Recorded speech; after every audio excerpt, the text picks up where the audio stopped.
So most men trying to hit 800 plus testosterone, they're stacking the wrong things. Tonka Ali, zinc, especially ashwagandha. I can't recommend doing that. And so they're still stuck at 300, 400, 450, 500 testosterone. They're nowhere near the 800 mark. And there's one stack that no one seems to talk about that is actually going to give you a very good chance of hitting 800 plus, because it directly addresses one of the big fundamentals that so many guys around the world are failing with right now. Loads of guys always think I'm going to talk about vitamin D when I talk about supplements. This is not about vitamin D. And without this stack, 800 plus testosterone is unlikely, especially right now as things currently are for you. So here's a very, very, very common pattern I keep seeing. You're in the gym 3, 4, 5 days a week. You train quite hard. Your diet is pretty good. Not many people have a perfect diet, but your diet's pretty good. You know, you have some cholesterol, you have the egg maxing, the egg slonking, you eat red meat, things like that. And your diet is generally good. Hopefully you're not eating too much sugar, stuff like that. And you get some sunlight when you can, and you have some decent supplements.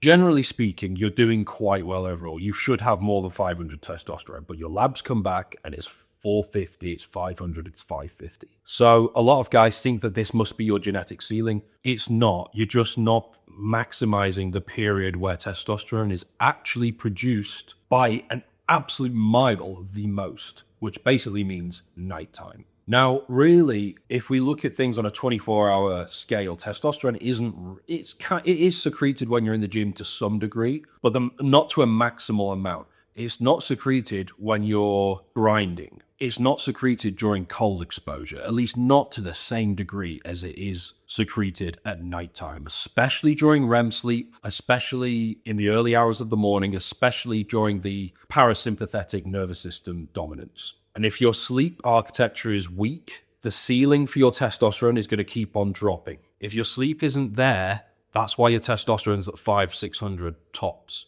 You improve the sleep and you have higher testosterone potential because there is more time spent in that state where you're actually secreting the most testosterone at night and in the early hours of the morning. If you're sleeping for 7 hours a night, or 8 hours a night, and your REM sleep is like 1 hour, that's not enough. Or some guys will sleep like 5.5 to 6.5 hours in total, and their REM sleep's pretty good. It's like an hour and a half REM sleep, or 1 hour 20. It's better than you would think, given their total, but it's still not enough. You need the total to be at least 7 hours, ideally more like 8 for most people, and then the REM sleep to be about 25% of that. So 1.5 hours to 2 hours. You need both. So what is the big stack that most men are missing? You need a sleep maxing stack, because overnight, this is where all the testosterone production is actually happening. Please don't take melatonin. If you take melatonin, you're going to become dependent on it. The reason you need melatonin in the first place is because your circadian rhythm is screwed. When your circadian rhythm's on point, your melatonin production is on point. You don't need melatonin. You need to fix your circadian rhythm. If you take melatonin, you get dependent on it, and then you're really screwed long term. A proper sleep stack that you're not going to be dependent upon, or isn't hormonal in nature, it's supplementary in nature, is going to be, so magnesium glycinate, you guys already know this, 200 milligrams. L-theanine, 100 to 400 milligrams, depending. Some guys, if you're bigger or you're just more wired,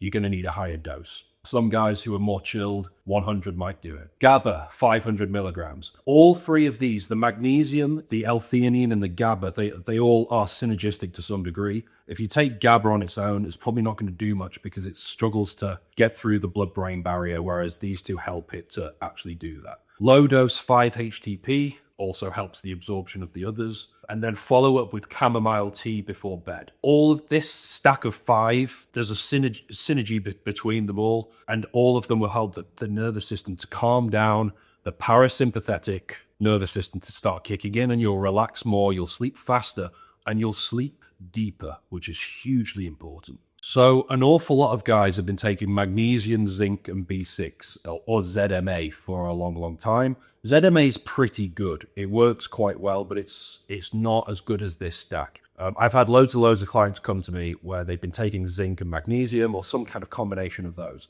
but their testosterone levels were still 400 or 500. They were definitely, and these are like slightly older guys, so they're better than average, but they're not where they need to be or not where they want to be. And after adding, this is the key, L-theanine in particular, and also GABA, their sleep score, well, their testosterone levels went into the 700s, and these are dudes in their 50s. So a significant testosterone increase, which is the bottom line point of all of my content.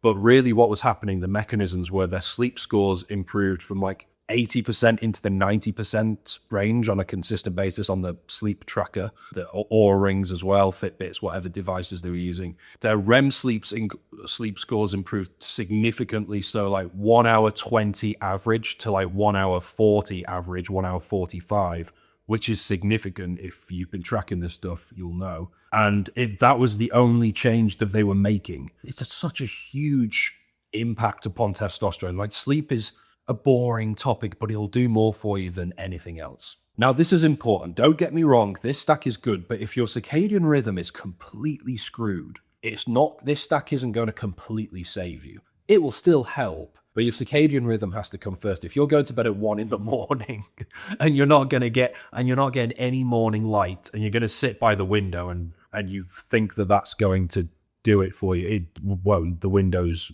make that light basically useless, so you're not getting any morning light. And then you're getting loads of evening light because you go to the gym at 9 p.m, harsh blue lights coming into your eyes, and you're on your phone stressing about whatever at 11 p.m, and you're playing video games till midnight. This stack isn't going to save you. Like you're still not going to have morning wood, most likely. You're still not going to be gaining loads of muscle in the gym, most likely. You need to fix the light routine and the circadian rhythm and the hormonal side of things and the natural cortisol timings and waves and melatonin and stuff like that. Then this stack will make more of a difference. So you have to get everything right. You can't be messing up the fundamentals. So before buying another testosterone booster or more herbs or Tonka Ali, ask yourself, do you need more stimulation or less? Because a lot of these testosterone boosters, they're wiring you more and more. They're actually causing more problems. Most guys I come across, they need less stimulation. They need to improve their sleep. They need the parasympathetic, not the sympathetic. And so this stack is going to give you that deeper REM sleep and higher testosterone levels as a result.